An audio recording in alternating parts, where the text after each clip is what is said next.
Mga Lodi, don't skip ads po tayo. Maraming salamat sa patuloy ninyong pagsuporta. Paki-like and share naman dyan mga Lodi. At sa mga gustong mag-donate sa ating GCash or regular na load, mag-comment lang po tayo. Para patuloy tayong makapag-upload ng mga bagong kabanata. Marami pong salamat. Kumusta mga Lodi, may bago tayong nobela, sana magustuhan nyo ang kwentong ito. Ito ay kwento ng isang kabataang lalaki na nagkaroon ng mahiwagang mga mata.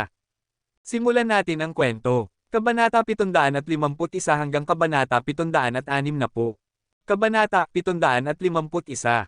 Mr. Ye, napatawa kita. Tinitigan ni Tianjing si Yehan na nakaupo at nagpaumanhin. Narinig nito, ngumiti si Yehan at sinabi, Uncle Yin, kung hindi ka magagalit, tawagin mo na lang akong Xiaohan. Tungkol sa nangyari kanina, nakalimutan ko na. Well, Xiaohan? Sorry? Auntie? Ako'y diretso? Ako. Tinitigan ni Li Weiru si Yehan na namumula ang mukha, at ang kanyang mga kamay ay mahigpit na hinahawakan ang mga sulok ng kanyang damit, hindi alam kung ano ang sasabihin. Nakita nito, ngumiti si Yin Rounen at sinabi, Mom, okay lang, hindi naman siya masikip ang loob, pinatawad na niya ang prinsipe ng Zai Pharmaceutical Group, paano niya kayo magkakasala sa isang babae kagaya mo? Sinabi ni Yehan, tama si Rounan, hindi na kailangang isipin ni Auntie, ngunit umaasa ako na hindi na niya pipilitin dahil sa personal na bagay-bagay ni Yaifei. Hindi, siya ang magdedesisyon sa mga bagay-bagay ni Yaifei sa hinaharap. Hehe, okay, halika, kumain tayo, kumain. Kasunod ng pagbati ni Yin Tianjing, nagsimula silang lahat. Matapos ang pagkain, agad na umalis si Xu Gao, na gusto nang umalis ng matagal, at umalis siya ng Shanghai City ng gabi. Hindi niya nagawa ang sinabi ni Yehan. Swerte siya na pinayagan siya ni Yehan ngayong gabi, ito rin ang kabaitan ng kabilang panig, kung patuloy siyang mananatili sa Shanghai City nang hindi alam kung ano ang mabuti, baka mahirap siyang umalis. Matapos ang pagkain, umalis na ang 4 na miyembro ng pamilya ni Yin Tianjing. Hindi pa rin umalis si Yin Yaifei. Ang dalawa ay nakatayo sa ilaw ng niyan na kalsada. Tinitigan ni Yin Yaifei si Yehan at sinabi, nagpapasensya ako sa abala na idinulot ko sa iyo ngayong gabi. Hindi mahalaga, kung wala kang mga problema, maaari kang magtrabaho para sa akin ng tahimik, at kumikita pa rin ako. Yehan ngumisi. Kailangan mo bang maging ganoon ka matipid?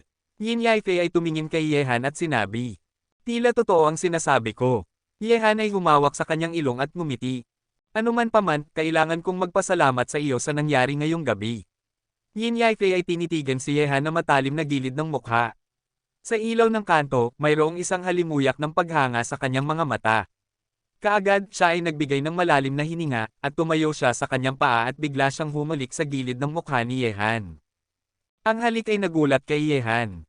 Gayunpaman, nang maging malabo si Yehan, si Yin Yaifei, na namumula ang mukha, ay sinabi, Yehan, maaari ba akong maging iyong nobya? Yaifei, sa tingin ko kailangan mong isipin ito ng mabuti. Hindi ako isang mabuting lalaki, at hindi ako maaaring magbigay ng kumpletong pag-ibig sa anumang babae. Ikaw ay maganda, at maaari kang magkaroon ng higit pang mga pagpipilian. Maaaring hindi ako angkop para sa iyo. Yehan ay kumuha ng isang sigarilyo at sinindihan ito, at tahimik na humigop. Sobra siyang nagkakautang sa pag-ibig, na isa rin itong uri ng pinsala sa mga ito. Joy Yuner at iba pa. Hindi na gusto ni Yehan na abutin ang ibang mga babae. Narinig nito, umiling si Yin Yaifei at sinabi, alam mo ba? Sa katunayan, matapos mong iligtas ako sa eroplano, naniniwala na ako na ikaw ay isang lalaking maaari kong ipagkatiwala ang aking buhay. Alam kong nasa tabi mo si Sister Yuner, at kahit na mayroon ding iba pang mga babae, ngunit hindi ako nag-aalala, talaga, sa aking paningin, ikaw ay higit sa sinuman, kakaiba. Ako ay isang masamang tao lamang na may dugo sa aking mga kamay, bakit ka ganito katigas ang ulo? Yehan ay itinapon ang kanyang butas ng sigarilyo at huminga ng malalim, ano ang kabutihan na magagawa niya sa buhay na ito? Mayroong napakaraming mga babae na handang lumapit sa kanya nang hindi alintana ang lahat, kahit na hindi alintana ang pananaw ng mundo. Ang ganitong desisyon at sakripisyo ay malaki para sa isang babae, dahil hindi nila maaaring makuha ang perpektong pag-ibig na dapat taglayin ng karaniwang mga babae, at kailangan nilang magkasama, iba pang mga ito. Natatakot ako na kung hindi ako matigas ang ulo, pagdudahaan ko ito sa buong aking buhay.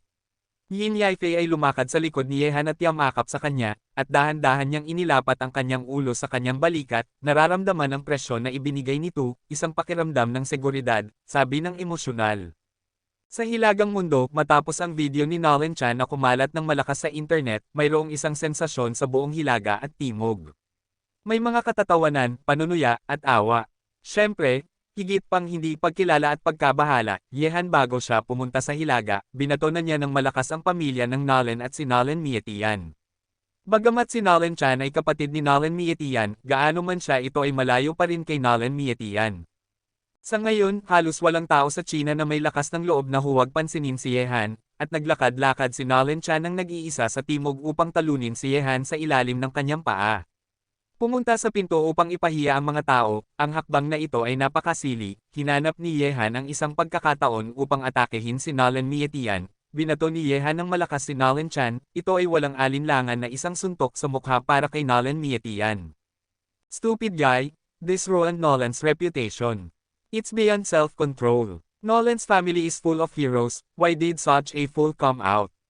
Yanjing City, Hall of Reincarnation, this is the underground power of the Heroes Association. Basically all the armed forces of the Heroes Association are placed in this huge hall.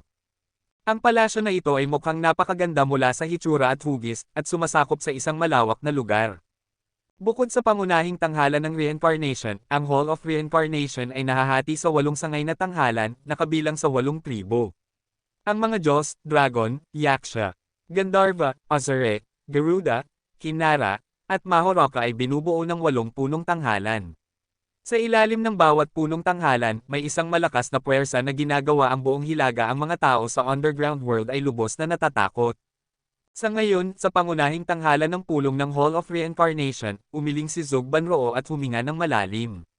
Ang lahat ng bayani ng pamilya Nolan, ngunit isang tanga na tulad ni Nolan Chan, ginawa niyang si Nolan ay sumaire sa langit, at maging ang pamilya Nolan ay nabati dahil sa kanya, kahihiyan.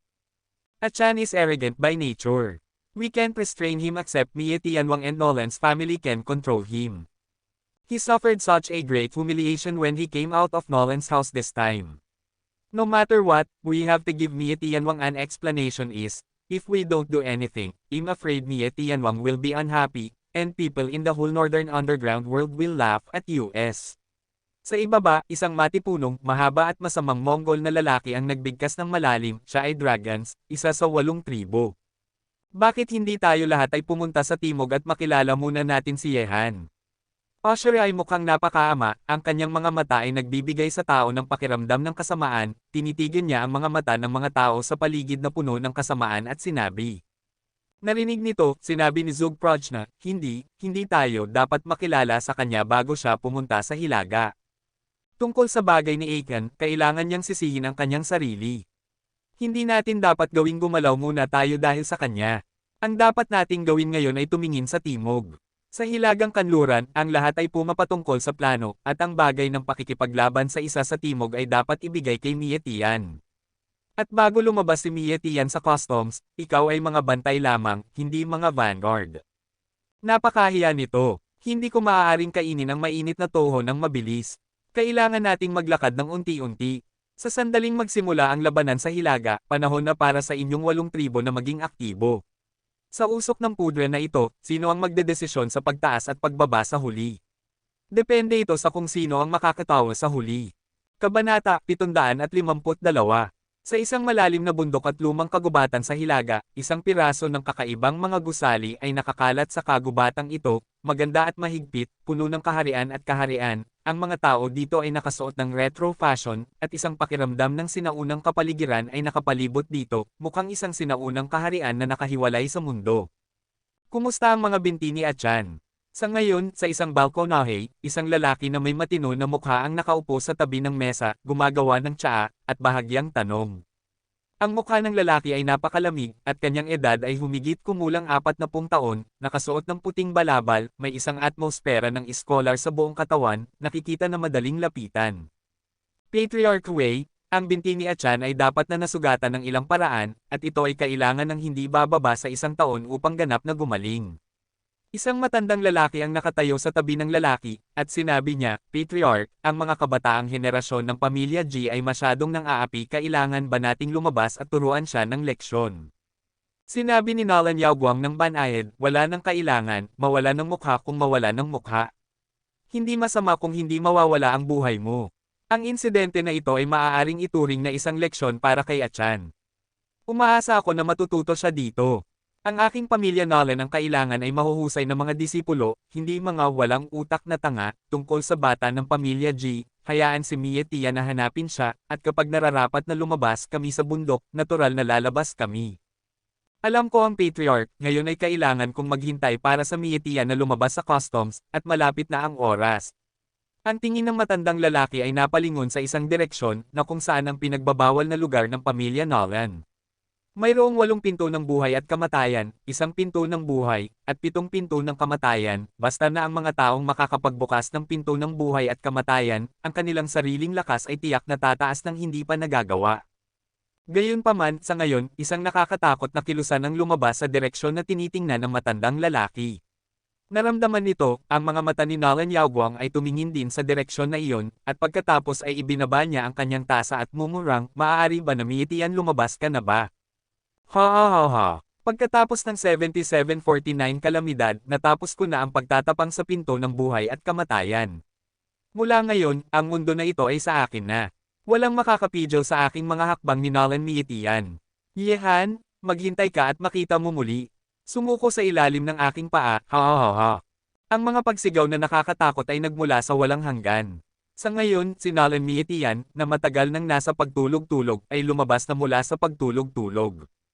Habang ang mga underground world sa Hilaga at Timog ay pinag-uusapan ng tungkol kay Nalan Chan, si Yehan ay nagsimula ng maglakad patungo sa Sichuan Province, at malapit na ang bagoong taon. Natural na gustong dalhin ni Yehan si Yeching pabalik mula sa Mount Ma, at siya ay si Leng Wufei na sumama kay Yehan sa Sichuan Province, at nangyari na gusto niyang bumalik sa Mount Ma. Sichuan Province, Mount Ma City, direkta si Yehan at Leng Wufei sa Mount Ma pagdating nila dito. Noong huling pagpunta ni Yehan sa Mount Ma, hindi siya sumakay sa pangunahing kalsada, ngunit nagpunta siya sa loob na pinda ng Mount Ma sa pamamagitan ng Qingmei Mountain kung saan nakatira si Leng Wufei, ngunit sa ngayon, si Yehan ay sumakay sa kalsada ng malakas at malakas. Malapit na ang huling bahagi ng bagong taon at kaunti ang mga turista. Ang pagmamaneho sa kalsada patungo sa Mount Ma ay tila medyo malamig. Yehan, pagkatapos ng pagpunta sa Mount Ma, hindi ako uuwi kasama mo sa ngayon. Hindi ko alam kung paano makukuha ang lakas ni Wuyo pagkatapos ng pag-alis ng matagal. Maaari kong sabayan siya habang may oras ako ngayon. Sinabi dito, isang banayad na hitsura ang lumitaw sa matalim na mukha ni Leng Wufei. Noong una, ang Master Wuyo ay nakakalakad sa lupa matapos siyang muling eye-connecte sa mga nerbiyos ni Yehan, at ang kanyang sariling lakas ay nasa panahon ng pagbawi. Narinig nito, ngumiti si Yehan at sinabi, Ginoo, matagal mo na akong tinulungan at hindi mo pa sinasabi salamat. Kung hindi dahil sa pagtulong sa akin, malamang ay kayo ni Mrs. Wuyo ay nakatira ng isang buhay ng engkanto tulad ng isang ligaw na unggoy sa ulap. Hindi, ako ang dapat na magsabi ng salamat. Umiling si Leng Wufei at sinabi, kung hindi dahil sa iyo, baka si Wuyo ay nananatiling nakatungkod sa isang wheelchair at may kapansanan sa kanyang buong buhay, at hindi ako magkakaroon ng pagkakataon na makita si Wuyo. Hindi magkakaroon ng pagkakataon na manatili kasama si Wuyo, Yehan, lahat ng ito ay dahil sa iyo, kapag tinulungan kita na manalo sa mundo na ito sa hinaharap, babalik ako at mabubuhay ang buhay na gusto nating magkasama. Narinig ang mga salita ni Leng Wufei, na pabuntong hininga si Yehan sa kanyang isip. Sa katunayan, hindi siya gustong manatili ng mag-isa sa buhay na ito. Gayunpaman, hindi na siya maaaring bumalik matapos siyang sumakay sa kalsadang ito. Maraming tao ang sumusunod pa rin sa kanya, at maraming tao ang nanunood pa rin sa kanya. Tinitingnan niya, ang dapat gawin ay hindi pa nagagawa, kaya kailangan niyang patuloy na maglakad ng unti-unti. Kalahating oras mamaya, nasa loob na ng Mount Ma si Yehan at Leng Wufei. Ang loob na pinde ng Mount Ma ay isang turistang atraksyon para sa mga tao upang bisitahin, at mayroon lamang ilan dito at doon bukod sa ilang mga babaeng nagdarasal kasama ang kanilang buhok. Mga magkakalat na mga mananamba ang nagsasagawa ng insienso dito, nagdarasal para sa kapayapaan. Si Yehan at Leng Wufei ay naglakad sa gitna nito, handa na silang pumunta sa pasukan ng loob na pinda ng Mount Eme, ngunit sa ngayon, isang grupo ng mga taong may kakaibang hitsura na hawak ng espada ang napansin nila. Hintayin, Yehan, ito ay isang miyembro ng Wuyo Sword Sect. Hinawakan ni Leng Wufei si Yehan, at ang dalawa ay nakatayo sa likod ng isang estatwa ng bato at tinitingnan ang grupo ng mga taong hawak ng espada na naglalakad sa loob na pinda ng Mount Eme. Malapit ito sa pasukan ng loob na pinda ng Mount Eme, at hindi maaaring dumating dito ang karaniwang mga tao. Nakita nito, pinipit ni Yehan ang kanyang mga mata at sinabi, bakit nasa Mount Eme ang mga tao mula sa Wuyo Sword Sect?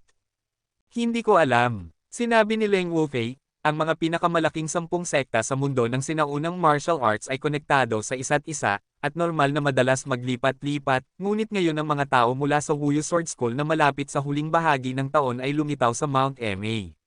Dapat may iba pang bagay dito. Yehan, hintayin mo muna, hayaan mo akong tanungin, may galit tayo sa Wuyo Sword Sect, kaya hindi angkop na makilala sila dito. Tumango si Yehan. Ang grupo ng mga disipulo mula sa Five Sacred Sword Sect ay lumitaw sa Mount Eme, kaya dapat may ilang mga master mula sa Five Sacred Sword Sect ang darating dito, kaya dapat mag-ingat. Pagkalipas ng ilang sandali, bumalik si Leng Wufei at dumating kay Yehan at sinabi, Yehan, mayroon talagang isang bagay dito. Ang pangalawang pinuno ng Five Sacred Sword Sect ay personal na dumating sa Mount Eme, at dinala niya ang numero 1 ng Five Sacred Sword Sect. Kendo Genius, ang lalaking ito ay dumating sa Mount Eme upang mag-alok ng kasal, ngunit malamang na hindi pumayag ang pinakamagandang babae sa mundo ng sinaunang martial arts. Proposed marriage. Nagulat ang itsura ni Yehan, at ang bagay na ito ay si Beigong Xiaor, ang pinakamagandang babae sa mundo ng sinaunang martial arts. Hehe, magandang palabas ito. Sa mapagmataling personalidad ni Beigong Xiaor, malamang hindi siya pumayag. Ginoo, bakit hindi tayo pumasok at sumali sa aliw? Yehan ngumisi at ngumiti sa kanyang mga mata, may isang panggigil sa gilid. Ang Wuyo Sword Sect ay isa sa mga sinaunang martial arts sect na sumalakay sa kanya noon. Tandaan niyang mabuti ito ni Yehan. Ngumiti si Leng Wufei at sinabi, tila mayroon kang isa pang ideya sa iyong isipan, okay, sabihin mo sa akin kung ano ang gusto mong gawin. Siyempre dahil sa kasal na ito. Sinabi ni Yehan, bagamat hindi maaaring pumayag si Beigong Xiaor, ngunit baka hindi maiwasan ni Mrs. Wu, kaya nandito kami upang maging isang spoiler, ngunit ang pagkakakilanlan na ito kailangang baguhin. Sa wakas, kumuha si Yehan ng 2 human skin mask. Gumawa ng higit pa ng mga bagay na ito si Zhou Lai pagkatapos niyang bumalik mula sa kanlurang mundo. Sa hinaharap kapag hindi maginhawa na lumitaw sa kanyang tunay na anyo, ang mga human skin mask na ito ay maaaring ipadala magamit. Hehe, ikaw pa rin ang may malalim na iniisip.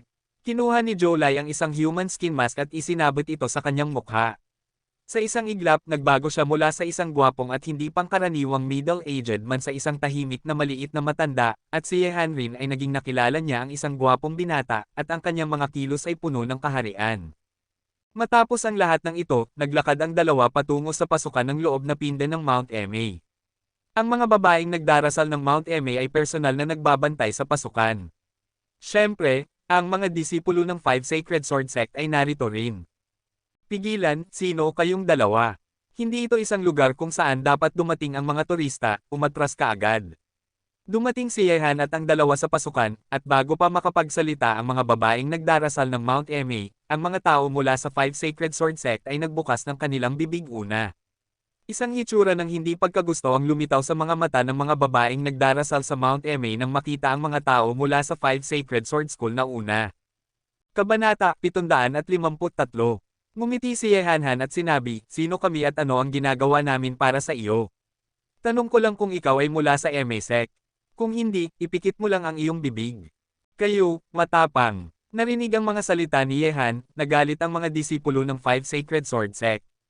Bilang mga disipulo ng mga pinakamalaking 10 sekta, ang mga taong ito ay sanay na nasa itaas ng itaas, kaya natural na hindi sila komportable ngayon. Ang saloobin ni Yehan. Mga kasamahan sa daong mula sa Five Sacred Sword Sect, ito ang Mount Eme. Mas mabuting bigyang pansin ninyo ang inyong mga pagkakakilanlan. Sino man kayo, lahat kayo ay mga bisita sa Mount Eme. Kahit na gusto ninyong palayasin sila, responsibilidad namin sa Mount Eme. Mukhang hindi pa ang inyong pagkakataon na pumunta sa Mount Eme. Makialam ka. Ang babaeng nagdarasal na nagbabantay sa pasukan ng loob na pinde ng Mount Eme ay nagsalita, at narinig ang kanyang mga salita. Ang mga disipulo ng Wuyu Sword Sect ay tumingin kay Yehan at sa kanilang dalawa, ngunit hindi nagpatuloy sa pagsasalita. Sa oras na ito, ang babaeng nagdarasal ay naglakad ng ilang hakbang pataas, tinitigan si Yehan at ang dalawa at tanong, "Dare you ask me why I don't know why you two came to Mount Eme?" Ngumiti si Yehan at sinabi, "It's still the etiquette that the teacher understands, not as arrogant and conceited as others. Please tell the teacher, Han Ye, who is interested, will come to visit." "Okay. Please wait a moment, the poor nun will go to report." Matapos ang pagsasalita, ang babaeng nagdarasal ay humarap at umalis, at ang pasukan ay binantayan ng dalawang iba pang mga babaeng nagdarasal. Hindi kilalang nakababatang kapatid, dapat kang magpasalamat na ito ang Mount Eme, kung hindi, kailangan ninyong dalawa na turuan ng leksyon sa amin ngayon. Ang disipulo ng Wuyu Sword Sect ay tinitigan si Yehan at ang dalawa ng walang emosyon, at sinabi. Tungkol dito, si Yehan at ang dalawa ay tamad na makipag-usap sa isa't isa. Ang ganitong uri ng binata na nagpapanggap na tigre ay hindi makahawak sa kanilang mga mata, at ang tunay na malalaking tao ng Five Sacred Sword Sect ay nasa kanila. Hindi nagtagal, dumating ang babaeng nagdarasal dito at sinabi kay Yehan, "Dalawang mga tagapagbigay pala, kami ang pinuno ng sekta, sumama kayo sa akin." Ngumiti si Yehan at sinabi, "I'll trouble master to lead the way." Kaagad, sumunod si Yehan at ang dalawa sa babaeng nagdarasal at naglakad patungo sa kalsadang bundok na pumasok sa loob na pinde ng Mount Eme. Nakita nito, ang grupo ng mga tao mula sa Five Mountain Sword Sect ay mukhang hindi masaya. Sa ngayon, ang pinuno ng Mount Eme ay tumatanggap sa kanilang mga tao mula sa Five Mountain Sword Sect. Well, kung ang dalawang panlabas na tao na ito ay pumasok ngayon, hindi ba nila dadalhin ang negosyo ng Five Sacred Sword Sect? Siyempre, si Yehan ay dumarating dito na may ideya ng paggulo. Muli, siya ay dumating sa loob na pinde ng Mount Eme. Nakita ang pamilyar na eksena na ito, naramdaman din ni Yehan ang maraming emosyon. Naglalakad papunta sa pangunahing tanghala ng Eme School, maraming Eme female disciples ang nag-eensayo ng Eme swordsmanship. "Master, dumating na ang mga bisita." "Well, pumasok kayo." Si Mrs. Wuwo ay nakaupo sa ulo ng tanghalan at tumingin sa labas ng tanghalan. Si Yehan at Leng Wufei ay dahan-dahan na naglalakad papasok mula sa labas ng tanghalan.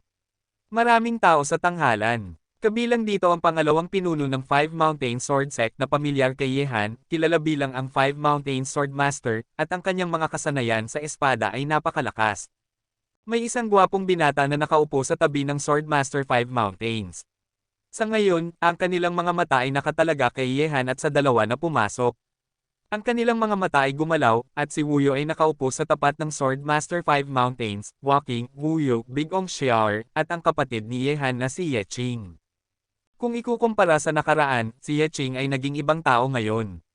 Kung ito man ay ugali, damit, o kaharian, siya ay isang masiglang bayani sa sinaunang kasuotan sa ngayon, kahit na nakaupo siya kasama si Big Ong Xiaor kasabay nito, hindi maikikaila ang kanyang kagandahan. Ang mga bisita ay dumating sa pintuan, mangyaring umupo. "Dare I ask where the two distinguished guests are from?" "Ano ang ibig sabihin ng pagpunta ninyo sa Mount Eme?" Tinitigan si Yehan at ang dalawa na pumasok, nagtanong si Master Wu ng may pagdududa. Ang mga disipulo sa ibaba ay dumating lang nag-uulat na ang mapagmalasakit na tao na si Han Ye ay dumating upang bumisita, si Wu Woshi ay hindi mahuhulaan upang maunawaan ang kahulugan ng pangungusap na ito, at hindi niya pa nakikilala si Yehan. Umupo si Yehan at Leng Wufei sa ilalim ng dalawang Sword Masters ng Five Sacred Mountains, at pagkatapos ay yumuko si Yehan kay Master Wuho at ngumiti. "Nakilala ko si Master Wuho sa Shahanye, kaming dalawa ay nagmula sa isang bundok na patlang natatakot ako na kahit ang aking asawa ay hindi alam ang tungkol dito. Narinig kong ang Eme Swordsmanship ay isang obra maestra sa mundo ng sinaunang martial arts, at ang mga disipulo ng Eme ay lahat napakaganda. Nakikita sila ngayon, talagang karapat-dapat sila sa kanilang reputasyon." Si Han Benefactor ay hindi pangkaraniwang gwapo, at may malakas na hininga. Mukhang dapat siya ay mula sa ilang eksperto. "Ngayon, dumating ka sa Eme. Hindi ko iniisip na kasing simple ng pagtingin, tama ba?" Tinitigan ni Mrs. Wuho si Yehan at nagtanong daan. "Siyempre hindi." Ngumiti si Yehan, pagkatapos ay tinitigan niya ang dalawang Sword Masters ng Five Sacred Mountains, at ngumiti, mukhang hindi ito ang tamang oras upang bumaba, ang Master ay may mga bisita dito, hindi ko alam kung paano tatawagan kayong dalawa. Han Benefactor, Ito ang pangalawang pinuno ng Five Sacred Sword Sect, at sa tabi niya ay ang anak ng pinuno ng Five Sacred Sword Sect, Jian Chongqiu. Ipinakilala ni Mrs. Wu kay Yehan. Kasabay nito, siya ay nagtataka rin. Ano ang nangyari sa kanilang dalawa na dumating sa MA School? At ang kanilang mga pagkakakilanlan ay isang misteryo rin. Lumalabas na siya ay isang eksperto ng Five Mountain Sword School, gaano ka walang galang at walang galang. Yumuko si Yehan sa dalawang Five Mountain Sword Masters. Walang pakialam na sinabi ni Wu Yu Swordmaster, kaibigan ko, hindi mo alam kung bakit ka pumunta sa Mount MA. Kung gusto mo lang itong panoorin, mangyaring pumili ng ibang oras. Mayroon akong dapat pag-usapan kasama si Mrs. Wu. Naiintindihan mo ba ako? Hindi ko maintindihan. Tinitigan ni Yehan ang Five Sacred Swordmaster, pinaikit ang kanyang mga mata at sinabi, ang mga master ng Five Sacred Sword Sect at Master Wu ay may dapat pag-usapan, at pareho rin ito sa akin, ngunit lagi kong iginagalang ang matatanda at mahal ang mga bata. Ang mga master ng Five Sacred Sword Sect ay mauuna, kaya mangyaring anyayahan sila muna, tiyak na hindi namin kayo guguluhin. Narinig nito, biglang kumunot ang noo ng Swordmaster Five Sacred Mountains, sinulyapan niya si Yehan ng walang pakialam, at sinabi, sa tingin ko mas mabuti kung mauuna ka, ang gusto kong pag-usapan kasama si Mrs. Wu ay hindi isang bagay na maaaring gawin sa maikling panahon, tapos na. Ganoon pala, naisip ni Yehan ng ilang sandali, pagkatapos ay tumayo siya at naglakad patungo sa gitna ng tanghalan, at ngumiti, kung ganoon, mas gugustuhin kung maging magalang kaysa masunurin, salamat sa mga master ng Wu Yu Sword Sect. Walang anuman. Kalmado na sinabi ni Wu Yu Swordmaster. Tinitigan ni Yehan si Yeching at Bigong Xiaoer, at pagkatapos ay sinabi kay Mrs. Wu, to tell you the truth, may gagawin ako nang dumating ako sa MA ngayon. Mrs. umupo at disipulo Miss Bigong. Kilala bilang ang pinakamagandang babae sa mundo ng sinaunang martial arts, siya ay sikat sa buong mundo ng sinaunang martial arts. Alam ng lahat na matagal na niyang hinahangaan si Bigong Girl. Ngayon, dumating ako sa MA para mag-alok ng kasal sa aking guro. Panipi. Ano? Sa isang salita, ang apat na tao ay nagulat. Kabanata 754. Tinitigan ni Mrs. Wu si Yehan ng may gulat na mukha, malinaw na nagulat din siya sa intensyon ni Yehan, dahil may nagtaas na ng puntong ito bago si Yehan, ang Wu Yu Swordmaster at ang binata na si Jian Chongqiu na nasa tabi niya ay malamig na tumitig. Si Yehan, ang taong ito ay dumating din sa Mount MA upang mag-alok ng kasal, at ginagawa niya ito kasama ang kanilang Wu Yu Sword Party. Ang ekspresyon ni Bigong Xiaoer ay hindi gaanong nagbago, at nakaupo siya kasama si Yeching ng mahinahon. Para sa kanya, sino man ang dumating upang mag-alok ng kasal, tatanggihan niya. Sa mundong ito, kakaunti lamang ang mga batang talento na kanyang hinahangaan. Well, ang taong dumating upang mag-alok ng kasal ngayon ay hindi nasa hanay ng kanyang paghanga. Kaibigan ko, nagbibiro ka ba? Tinitigan ni Wu Yu Swordmaster si Yehan at ngumiti, at sinabi, ikaw ay isang baguhan, maliban sa iyong apelyido, walang ibang nakakaalam ng mga detalye dito. Hayaan mo akong magtanong, paano ka makakapag-alok ng kasal sa MA kung walang nakakaalam ng mga detalye? Sino ang nakakaalam kung ano ang iyong mga intensyon? Narinig nito, ngumiti si Yehan at sinabi, bakit nagsalita ng ganoon kahigpit ang master ng Five Sacred Sword Sect? Mukhang ako ang nag-aalok ng kasal sa MA, hindi ang iyong Five Sacred Sword Sect. Kailangan mo bang maging emosyonal? Maaari bang ang iyong Five Sacred Sword Sect? Pai ay ganoon din ang iniisip. Ngunit patawarin mo ako, hindi marami ang mga tao sa mundong ito na karapat-dapat kay Bigong Girl. Dapat walang sino man sa iyong Wu Yu Sword Sect na makakasabay kay Bigong Girl, ang pinakamagandang babae sa mundo ng sinaunang martial arts. Bastardo, nang ahas ka bang hamakin ang aking Five Sacred Sword Sect? Narinig ang mga salita ni Yehan, tumitig si Jian Chongqiu kay Yehan ng may madilim na ekspresyon, ang kanyang mga mata ay naglalabas ng matinding hangarin na pumatay. Kapatid, iyon ay isang seryosong salita, hindi ko sinabi iyon. Ngumisi si Yehan at nagkibit balikat. Bata, ibig mo bang sabihin na karapat-dapat ka sa pamangkin ni Siyang Bigong? Nang aasar na ngumiti si Swordmaster Wu Yu. Kung wala ang brilyante na ito, paano ko mapapatigil ang trabaho ng porselana? Tiwala ako na karapat-dapat pa rin ako kay Miss Bigong. Tungkol sa Wu Yu Sword Sect, natatakot akong hindi ka makahanap ng sino man na makakapagpaganda kay Miss Bigong. Pinaikit ni Yehan ang kanyang mga mata at ngumiti. Narinig ang mga salita ni Yehan, naging berde ang mukha ni Jian Chongqiu. Ano man ang kanyang sinabi, siya rin ang anak ng pinuno ng Wu Yu Sword Sect, at siya rin ang pinakamahusay na kendo genius ng Wu Yu Sword Sect. Ito ang unang araw ng Five Sacred Sword Sect na bigyang pansin ito na isang uri ng marangal na kahihiyan.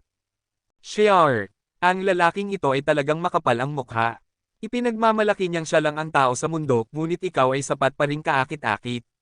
Sa loob ng isang araw, 2 tao ang dumating upang mag-alok ng kasal. Sa tabi ni Bigong Shiar, mahina at nakangiting tumawa si Yeching. Huwag kang magbiro, hindi sila ang tipo ko, at walang silbi para sa sinumang mag-alok ng kasal. Patag na sinabi ni Bigong Shiar. Sinabi ni Yeching, tama iyon, ang dalawa sa kanila ay mas nakalulugod sa mata kaysa sa lalaking iyon mamaya, ngunit siya ay masyadong mapagmataas. Tungkol kay Jian Chongqio ng Five Sacred Sword Sect, maganda ang sinasabi na siya ang unang henyo ng Five Sacred Sword Sect. Upang sabihin ng diretso, siya ang pinakamagaling na perverts ng Wuyu Sword Sect, ang lalaking ito ay sumilip sa akin ng ilang beses kanina, isang tipikal na prodigal son. Talagang bihira na makita ang mga tao na kasing yabang mo, ngunit hindi ikaw ang magdedesisyon kung may sino mang karapat-dapat sa pamangkin ni Bigong sa aking Wuyu Sword Sect, Master, sa tingin mo ba? Matapos ang guro ay umungol kay Yehanhan, tiningnan niya ulit si Mrs. Wuo. Narinig nito, tumawa si Master Wuo at sinabi, ang mga salita ng pangalawang pinuno ay makatwiran, ngunit ako, bilang isang guro, hindi ko lubos na madedesisyonan para sa kanya ang tungkol kay Shiar, lalo na't 2 pamilya ang dumating upang mag-alok ng kasal ngayon, at ito ang mga target ay pawang si Shiar, na ginagawang medyo mahirap para sa akin. Bago dumating si Yehan, hindi pa tumanggi si Master Wuo sa Swordmaster 5 Sacred Mountain sa una. Ngunit ngayon, biglang sumali si Yehan at iminungkahi ang parehong layunin tulad ng Sword Sect of Five Sacred Mountains, na nagpapahintulot kay Master Wuo na mahanap ito oportunidad. Upang maging matapat, si Wuo Shite ay may ilang pagtutol pa rin sa pagpapakasal ng kanyang disipulo sa Five Sacred Sword Sect, ngunit dahil siya rin ay isang miyembro ng mga pinakamalaking 10 sekta, kaya hindi niya ito matanggihan. Master, ibig mo bang sabihin na hayaan ang pamangkin ni Bigong na pumili? Kumunat ang noo ni Wuyu Swordmaster. Tama iyon, at alam din ng pangalawang pinuno na ang aming MA faction ay palaging mga taong may dalisay na puso at asketika. Ang pag-uusap tungkol sa kasal ay hindi naman sa amin. Bagaman nagbago na ang mga panahon at hindi na tumatakbo ang lahat sa mga patakaran, ang kasal ay hindi isang laro ng bata. Kung pinili ni Shiar ang Five Sacred Sword School, kaya natural na wala akong pagtutol. Kalmado na sinabi ni Wuo Shite. Okay. Nirerespeto ko ang opinyon ng aking master. Itinutok ni Swordmaster Wuyo ang kanyang mga mata kay Bigong Shiar at nagtanong, pamangkin na Bigong, matagal nang hinahangaan ng ating batang master ang iyong kagandahan, at ngayon ay dumating ako upang mag-alok ng kasal dapat mo ring madama ang katapatan ng ating Five Sacred Sword Sect. Nagtataka ako kung gusto mong itali ang tali sa batang master, at hayaang pag-isahin ang MA at ang Five Sacred Sword Sect. Miss Bigong? Ako? Jian Chongqio? Ay matagal nang nagmamahal sa iyo. Kung pakakasalan mo ako, Jian Chongqio, ay nanunumpa na gagamutin kita ng mabuti sa buong buhay ko. Matapos magsalita si Wuyu Swordmaster, agad na sinabi ni Jian Chongqio, tinitigan niya si Bigong Shiar nang hindi kumukurap, at may bahid ng pagkahumaling sa kanyang mga mata, ngunit ang maingat na Yehan ay nakita na ang mga mata ng lalaking ito ay tumitig sa katawan ni Yeching sa panapanahon. Nakita ito, ngumisi si Yehan sa kanyang isip. Ang lalaking ito ay kumakain mula sa mangkok at tumitingin sa palayok. Hindi siya mukhang isang mabuting ibon sa unang tingin. Siya ang tamang tao upang maging spoiler ngayon. Narinig nito, kumunot ang itim na kilay ni Bigong Shiar, naramdaman niya ang isang hubad na pagnanasa ng tumitig sa kanya si Jian Chongqio. Sa kabaligtaran, ang mga mata ng kakaibang binata na lumitaw mamaya ay mas disiplinado. Ngumiti si Yehan sa oras na ito, kapatid, kung ang iyong Wuyu Sword Sect ay nagtatanong sa isang babae na hindi pa lumalabas sa korte tulad nito, paano mo sila hahayaang sumagot sa iyo, sa tingin ko mas mabuti na ganito. Dahil pareho nating gusto si Bigong Girl, pagkatapos ay maglalaban tayo. Isang laro, ang talunan ay umalis, ang nagwagi ay mananatili, ano ang tingin ninyo?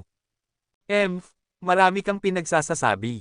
Tinatanong ko si Miss Bigong, kailan ba ako nakipag-usap sa iyo? Ngunit kung gusto mong makipaglaban, sasamahan kita, Jian Chongqio, at hahayaan kita, isang hindi kilalang tao, na makita ang aking Five Sacred Sword Sect.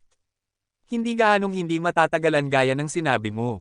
Umirap si Jian Chongqio kay Yehanhan at sinabi. Ngumiti si Yehan at sinabi, kaya sumasang-ayon ka sa sinabi ko lang. Siyempre, posible bang ako? Ang pinakamahusay na henyo ng makapangyarihang Five Sacred Sword Sect ay matatakot sa iyo, isang hindi kilalang tao. Okay, kaya ang pangalawang pinuno ng Five Sacred Sword Sect ay dapat na walang pagtutol. Tanong ni Yehan nang may ngiti sa kanyang mukha, ang kanyang tingin ay bumagsak sa Five Sacred Sword Master. Walang pakialam na tumugon si Wuyu Sword Master, syempre wala akong pagtutol. Well, hayaan mong ako, isang hindi kilalang tao, na maranasan ang kapangyarihan ng unang henyo ng Wuyu Sword Sect. Maglalaban tayo sa labas ng tanghalan. Matapos ang pagsasalita, ang katawan ni Yehan ay lumabas sa tanghalan na parang hangin. Pagdating niya rito, malamig na umungol si Jian Chongqio at mabilis na sumunod. Pangalawang pinuno, tingnan natin. Dahil ang kompetisyong ito ay nasa aking MA Mountain, mas mabuti na i-click ito bago pa mahuli upang hindi makasira ng kapayapaan. Lumabas si Master Wuho sa tanghalan kasama ang isang grupo ng mga tao, ang kanyang tingin ito ay bumagsak sa parisukat sa labas ng pangunahing tanghalan. Sa ngayon, nagkakatinginan na si Yehan at Jian Chongqio. Ikaw na walang pangalan na tao, kumilos ka na. Ako, Jian Chongqio, ay hahayaan kang gumawa ng 3 hakbang muna. Malamig at mayabang na tiningnan ni Jian Chongqio si Yehan. Hindi siya naglabas ng espada. Pai ay isang sekta ng mga manlalaban ng espada, at lahat ay ganoon. Narinig ito, ngumiti si Yehan at sinabi, ang lahat ba ng miyembro ng Wuyu Sword Sect ay kasing yabang mo? Kabanata 755. Nang aasar na ngumiti si Jian Chongqio at sinabi, ako, si Jian Chongqio, ay hindi ka nakita, isang hindi kilalang tao. Pangarap lang iyon dahil gusto mong makipag-ugnayan sa babae mula sa Shangbigong. Chongqio, huwag mong maliitin ang kalaban, makipaglaban ka ng mabilis. Mula sa harapan ng tanghalan, dumating ang boses ni Swordmaster Wuyo. Master, huwag kang mag-alala, sa loob ng 10 hakbang, tiyak na matatalo siya.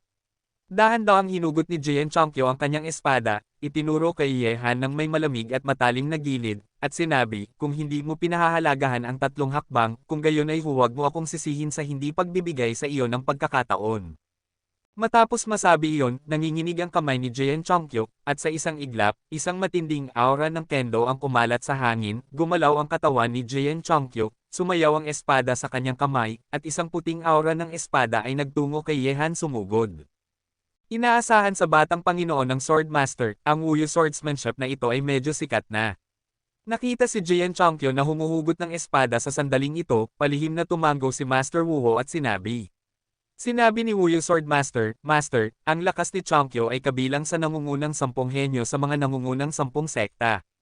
Ang mga pagkakataon ng batang lalaking ito na biglang lumitaw ay manipis.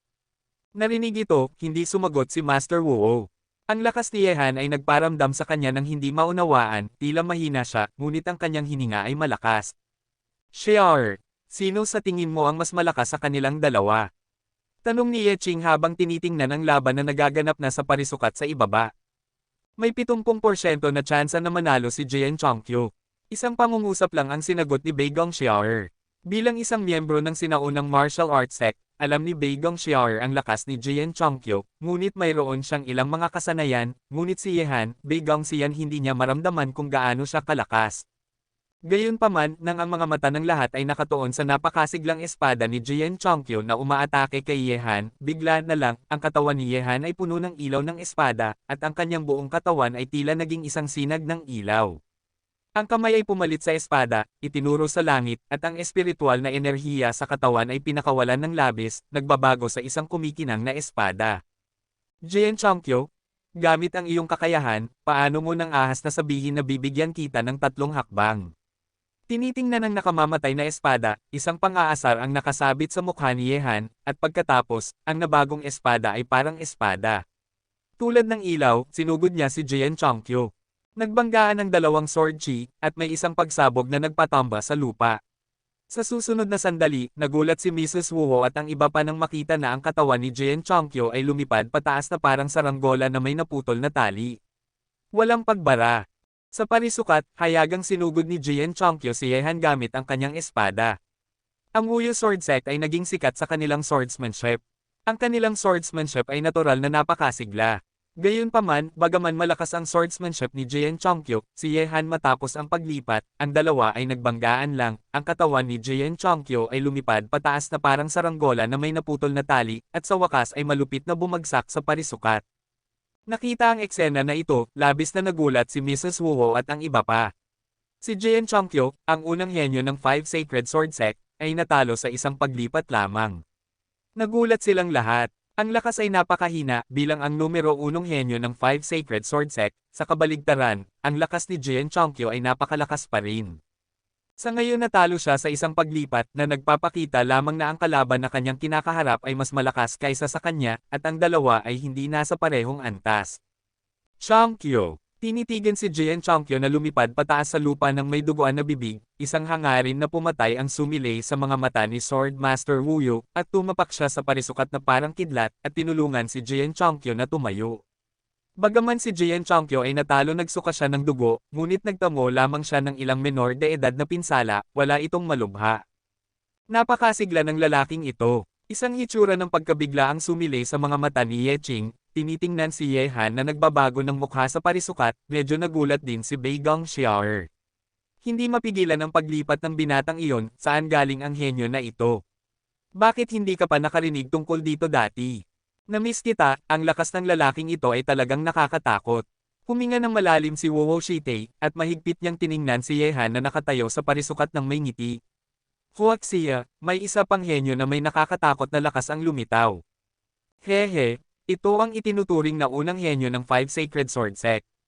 Talagang nakakadismaya. Tinitigan si Jian Chongqio na binuhat ni Five Sacred Sword Master, mahina at nakangiting ngumiti si Ye Han, ngunit may isang pakiramdam ng sarcasmo sa ngiting iyon. Kung wala ang Wu Yu Sword Master dito ngayon, gusto niyang patayin ang Jian Chongqio na ito, upang masaktan ang mga tao ng Wu Yu Sword Sect at maghayganti sa nakaraan.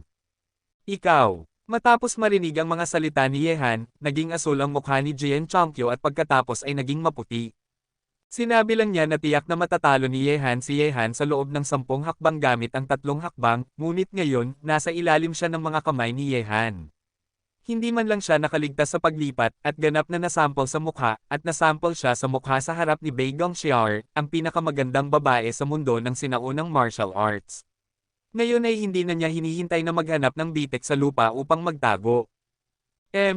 Ito ay isang sparring session lamang, talagang nakasakit ka ng tao, nakababatang kapatid, ngayong araw na ito ay tuturuan kita ng leksyon ng Sword Master na ito at tuturuan ka kung paano kumilos.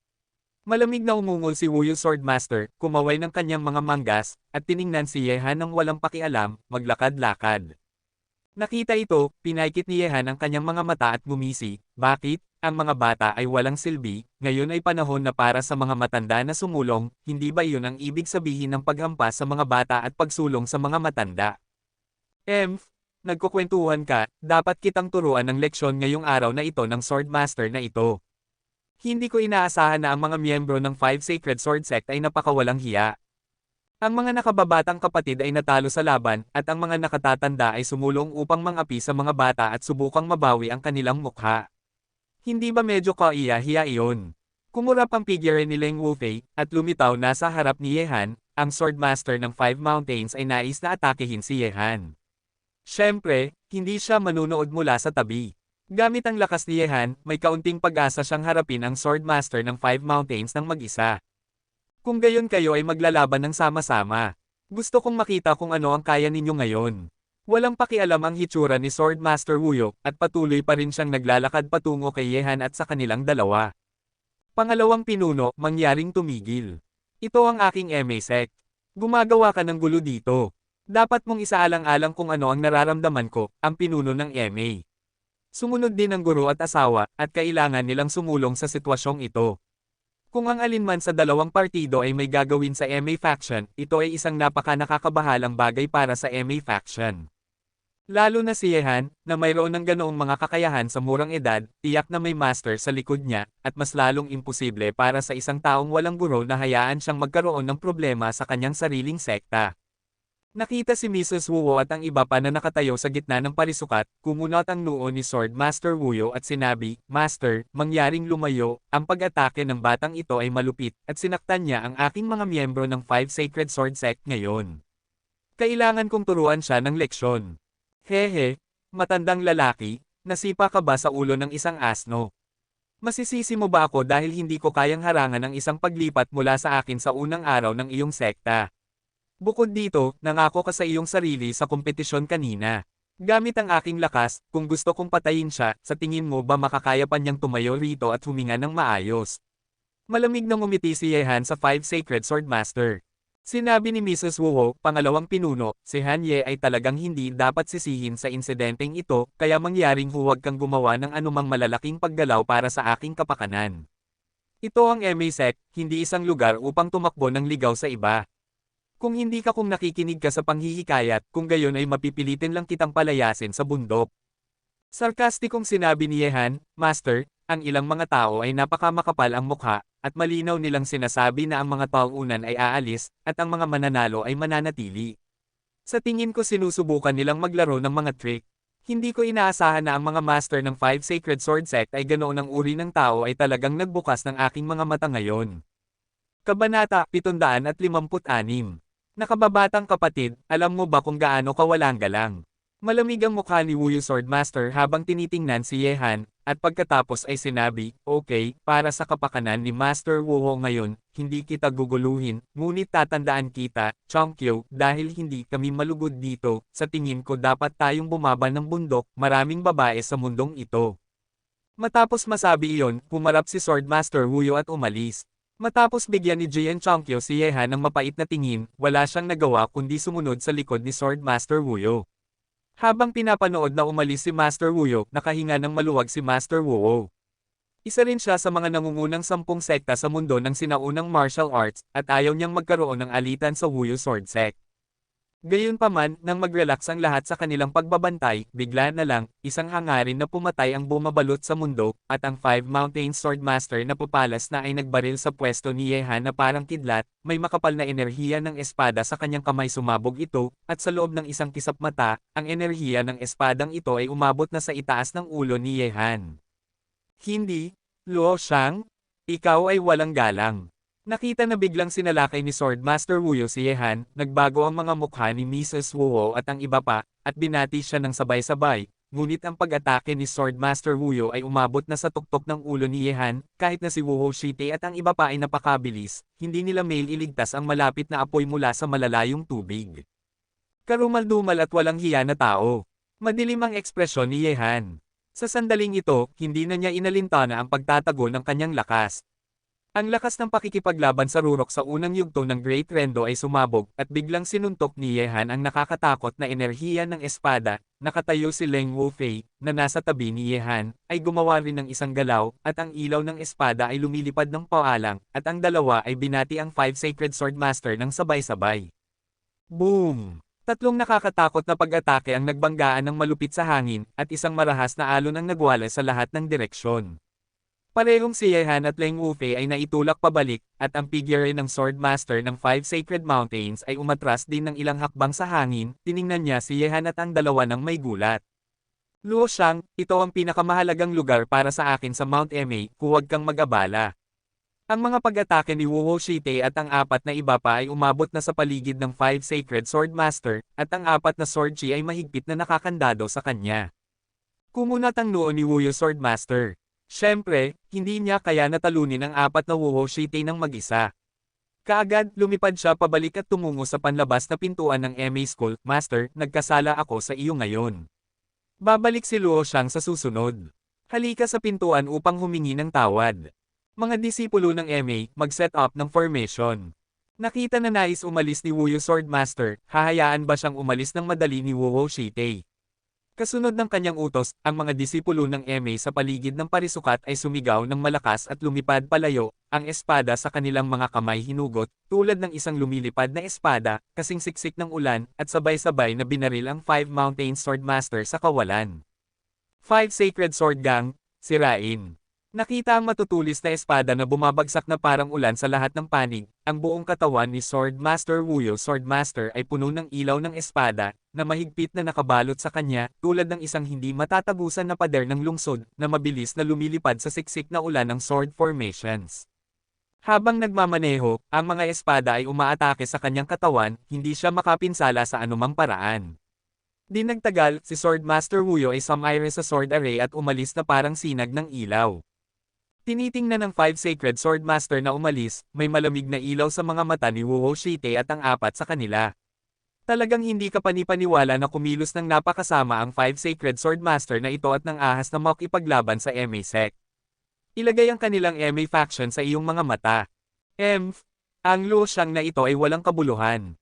Bilang pangalawang pinuno ng 5 Sacred Sword Sect, kumilos siya ng napakasama. Kung gumamit siya ng mababang paraan upang atakehin ang isang nakababatang kapatid, hindi ba siya matatakot na pagtawanan siya ng mundo sa 5 Sacred Sword Sect? Malamig ang hitsura ni Master Walking Tai, at umungol ng malakas. Hindi lang ang 5 Sacred Sword Sect ang kumilos ng napakasama. Maraming iba pang sinaunang martial arts sect ang kasing birtod at kagalang-galang gaya nila, isang grupo lamang ng mga mapagkunwari sa balat ng tao. Naglakad si Yehan at Leng Wufei dito. Ang master ay nagkaroon ng isang paglipat, bagaman natalo siya, hindi ito isang malubhang problema. Narinig ang mga salita ni Yehan, ang apat sa atin, si Mrs. Wu, ay nagulat na tumingin kay Yehan at sa kanilang dalawa. Kanina, nagkaroon sila ng paghaharap kay Sword Master Wuyok, ngunit ang dalawa ay walang nagawa. Alam mo, ang taong iyon kanina pero ang pangalawang pinuno ng Wuyu Sword Sect ay isang kilalang master sa mundo ng sinaunang martial arts. Anong kakaibang tao? Hindi ko alam kung sino ang nagturo ng napakatalinong disipulo. Tumingin si Wuwo teacher at ang apat sa kanila kay Yehan at bumantong hininga sa kanilang mga puso. Sa oras na ito, si Beigong Xiaor at Ye Qing ay dumating din mula sa pintuan naglalakad pasulong, dumating sila sa parisukat sa ibaba at nakita nila ang biglaang sitwasyon na nangyari kanina. Xiaor, mukhang mali ang ating pagtataya sa kanya. Mahina na bumulong si Ye Qing sa tabi ni Bigong Xiaor, nakita nilang lahat ang lakas ni Yehan kanina, at bihira na makita ang ganoong lakas sa mga nakababatang henerasyon ng mga tao ay makakatabi sa kanya. Bukod dito, hindi ito isang maliit na pagtataya. Huminga ng malalim si Beigong Xiaor, mahigpit na tinitingnan si Yehan gamit ang kanyang magagandang mata. Kilala niya ang dalawa sa mga nangungunang henyo ng China, at pareho silang mga henyo, at ang lakas na ipinakita ng taong ito ngayon ay marahil hindi mas mahina kaysa sa 2 taong kilala niya. Tama si Mr. Han. Ang sinaunang martial arts world ngayon ay naging maputik. Sa ngayon, maraming tao ang naghahanap ng kita kaysa sa moralidad. Tumingin si Teacher Wuwo kay Yehan at sinabi, ang lakas na lumabas ay talagang nagulat sa akin, tila ang ikatlong wizard ay lilito sa aking Chinese martial arts world. Narinig ito, ngumisi si Yehan at sinabi, ang pangatlo, sino ang una at pangalawang sinabi ng guro? Ang isa ay nasa timog, at ang isa ay nasa hilaga. Marahil sa lalong madaling panahon, ang dalawang ito ay magkakaroon ng isang rurok na labanan sa pagitan ng mga talento ng Huaxia, na nakikipagkumpetensya para sa titulo ng unang henyo sa mundo ng martial arts ng Huaxia. Nakangiting sinabi ni Wuwo Shitei. Hehe, hindi ko nakikita na ang aking posisyon sa puso ng guro ay medyo mataas. Ngumisi si Yehan. Sa ilalim ng ganoong pagtingin, dahan-dahang hinubad ni Yehan ang human skin mask sa kanyang mukha, na nagpapakita ng isang gwapong mukha na pamilyar sa lahat ng naruroon. Nakita ito, nagulat si Mrs. Wuho at ang iba pa, nagulat din si Beigong Xiaor at Ye Qing, ang tao sa harap nila ay si Yehan. Hehe, ganoon pala? Hanye? Yehan? Napakabobo ko. Dapat kong naisip na kayo ay parehong tao, paano magkakaroon ng napakaraming wizard sa mundong ito. Tumawa si Wuwo Shitei, Han ang pangalang, Ye, sa kabaligtaran ay Yehan. Sa mga batang henyo sa mundo ngayon, si Yehan at Nolan Miitian mula sa hilaga lamang ang may kakayahang ito, at maaari silang umatras mula sa 5 Sacred Sword Master. Ngumiti si Yehan at sinabi, Master, may dahilan para sa insidente, at itinago mo ang iyong pagkakakilanlan, kaya mangyaring huwag mo akong sisihin. Paano naman iyon? Tumawa rin si Master Wu, at pagkatapos ay tumingin siya kay Leng Wufei na nakatayo sa tabi ni Yehan at sinabi, Leng Wufei, gusto mo bang makita ang aking nakababatang kapatid na may ganitong dignidad sa lahat ng oras? Naging malinaw ang pagkakakilanlan ni Yehan, kaya ang guro na sumusunod kay Yehan ay natural na nahulaan din ng kaunti. Haha, ang master ay may magandang paningin. Hinubad din ni Leng Wufei ang human skin mask sa kanyang mukha, na nagpapakita ng isang gwapong mukha, magkatinginan. Kabanata 757. Xiaohan. Lumapit si Ye Qing kay Yehan sa oras na ito, ang kanyang magandang mukha ay puno ng kagalakan, hinaplos ni Yehan ang buhok ni Ye Qing at sinabi, Ate, sasanduan kita ngayon, sa daan, ipakikilala kita sa ilang tao, maraming nangyari sa panahon na ito, kakausapin kita ng dahan-dahan kapag may oras ako. Well, okay, namimiss ko rin ang mga kapatid ko sa bahay. Tumango si Ye Qing bro, sa harap ni Yehan, palagi siyang may ganoong maamo at mabuting hitsura na nagpapabilib sa mga tao sa kanya. Lumapit si Mrs. Wu sa oras na ito at ngumiti, "Yehan, dahil nandito ka na, manatili muna tayo sa aking MA ng isang araw. Hindi ito ang lugar para mag-usap. Pumasok tayo at mag-usap. Gusto ko lang makipag-usap sa iyo tungkol sa isang bagay." Panipi. Sige. Pagkatapos, bumalik ang lahat sa pangunahing tanghalan, at umupo si Mrs. Wu sa unang upuan at ngumiti kay Yehan. "Yehan, ang iyong paglitaw ngayon ay maituturing na napapanahong ulan, kung hindi, hindi ko talaga alam kung paano sasabihin na hindi. 5 Sacred Sword Master, buti na lang at nakilala ko ang kanyang tunay na kulay dahil sa iyong paglitaw, may ganoong tao sa 5 Sacred Sword Sect na kumokontrol sa kalahati ng bansa, paano ko mapapakasal si Xiaoer sa ganitong sekta?" Sinabi ni Yehan, "Master, ang Wuyu Sword School ay talagang isang microcosmo lamang ng mga nangungunang 10 paaralan sa mundo ng sinaunang martial arts. Napakaraming tao sa kanila ang nakalimutan ang kahulugan ng salitang Guwu. Paano ito magiging patas at tapat?" Tahimik na tumango si Master Wu. Ganito ang nararamdaman ni Yehan, at walang kinalaman sa kanyang personal na karanasan. Noong una, bukod sa mga nangungunang 10 sekta sa mundo ng sinaunang martial arts, maliban sa 2 sekta ng MA at Bagwa, ang iba pang 8 sekta ay nagsilabasan. Pumunta upang harapin si Yehan, sinusubukang agawin sa kanya ang banal na hayop, ang madugong laban na iyon ay nagpatungo kay Yehan sa pintuan ng impyerno. Sinabi ni Mrs. Wu, "Kalimutan mo na, huwag nating banggitin ang mga bagay na ito, Yehan, dahil dumating ka sa MA ngayon, may isang bagay na gusto kong sabihin sa iyo. Ang ika-9 na araw ng Setyembre sa susunod na taon ay magiging isang kaganapan sa mundo ng martial arts ng China. Ito ay isang malaking kaganapan, natatakot akong pupunta ka rin doon, mas mabuting maghanda ka bago iyon." Setyembre sa susunod na taon. Nagtataka na tumingin si Yehan kay Mrs. Wu.